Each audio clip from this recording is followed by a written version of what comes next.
అందరికీ ముందుగా వినాయక చవితి శుభాకాంక్షలండి. మనం వినాయక చవితికి వినాయకుడిని 21 రకముల ఆకులతో పూజిస్తామండి. ఈ 21 ఆకులు మన ఆరోగ్యాన్ని కాపాడే దివ్య ఔషధాలండి. మొదటగా మనం అవేంటో తెలుసుకుందామండి. మాచి పత్రం, మారేడు పత్రం, బృహతి పత్రం, దూర్వయుగం, దత్తూర పత్రం, బదరీ పత్రం, అపమార్గ పత్రం, వటపత్రం, చూత పత్రం, కరవీర పత్రం, విష్ణుక్రాంత పత్రం, ధాడిమి పత్రం, దేవదారు పత్రం, మరువక పత్రం, సింధూరవార పత్రం, జాజీ పత్రం అంటే సన్నజాజి, గండకీ పత్రం, శమీ పత్రం, అశ్వత్థ పత్రం, అర్జున పత్రం, అర్కపత్రం, ఇలా 21 రకముల ఆకులతో మనం వినాయక చవితికి వినాయకుడిని పూజించాలండి. అసలు ఈ 21 రకముల ఆకులతో వినాయకుడిని పూజించడంలో గల అర్థం పరమార్థం ఏంటో చెప్తాను వినండి. ఈ పత్రముల్లో కొన్ని పాలు స్రవించేవి, మరికొన్ని పసరు స్రవించేవి ఉన్నాయి. మనము స్వహస్తాలతో ఆ యొక్క కొమ్మలను త్రుంచేటప్పుడు వాటి నుంచి స్రవించే పాలు, పసరు ఇవి కొంచెమైనా మన చర్మంలో ఉండే రంధ్రముల ద్వారా మన శరీరంలోనికి వెళ్ళి రక్తాన్ని శుద్ధి చేసి నరాల పుష్టిని కలిగిస్తాయండి. ఆ పత్రాలను సేకరించేందుకు మనకి చాలా సమయం పడుతుంది కదండి. ఇలా మనం పత్రములను సేకరించేటప్పుడు ఆ చెట్ల దగ్గర మనం చాలా సమయం స్పెండ్ చేస్తాం కదా, అప్పుడు ఆ చెట్లు విడుదల చేసే ప్రాణవాయువుని మనం పీలుస్తామండి.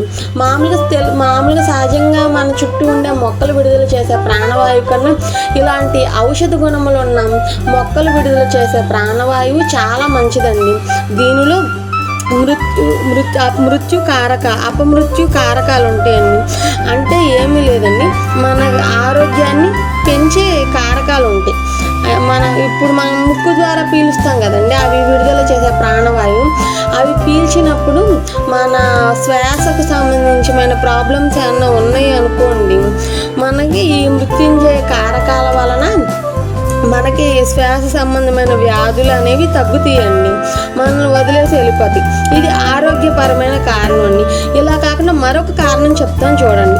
ఏనుగు వన సంచారి కదండి, ఆకులు అలములు అనేది అది తినే ఆహారం కనుక దానిని గజముఖుడైన వినాయకుడిని ఆకులతోనే అర్చించాలి. ఇది మరొక కారణం చెప్తా చూడండి. ఇది కాకుండా ఏనుగు ఎప్పుడు అవసరం ఉన్నా లేకపోయినా ఎప్పుడు తన తొండాన్ని ఖాళీగా ఉంచదండి.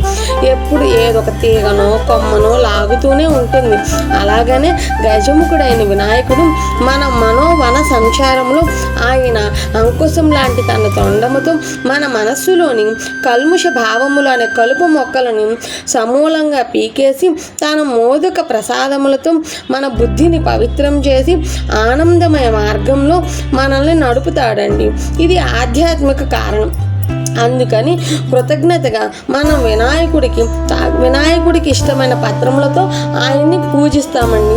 ఇలా వినాయకుడిని తనకి ఇష్టమైన 21 రకముల పత్రములతో మనము పూజించలేని పక్షములో కనీసం 11 రకములైన పత్రములతో అయినా వినాయకుడిని మనం పూజించాలండి. వినాయకుడు గజముఖ వదనుడు కాబట్టి తనకి పత్రములే ఇష్టమండి. అందుకే పత్రములు తెచ్చి వినాయకుడిని పూజించాలి. అందుకే మనం చేసే వినాయక పూజలో పత్రి పూజ అనేది అతి ముఖ్యమైనదండి. అందుకే ఏ దేవుడికి పత్రి పూజ ఉండదండి. గజముఖ వదనుడు కాబట్టి వినాయకుడికే పత్రి పూజ అనేది ఉంటుందండి. ఈ వినాయక పూజలో మనం తప్పనిసరిగా పత్రి పూజ అనేది చేయాలండి. అందరూ విజయవంతంగా వినాయక చవితిని జరుపుకోవాలని, ఆనందంగా సంతోషంగా ఉండాలని కోరుకుంటున్నానండి.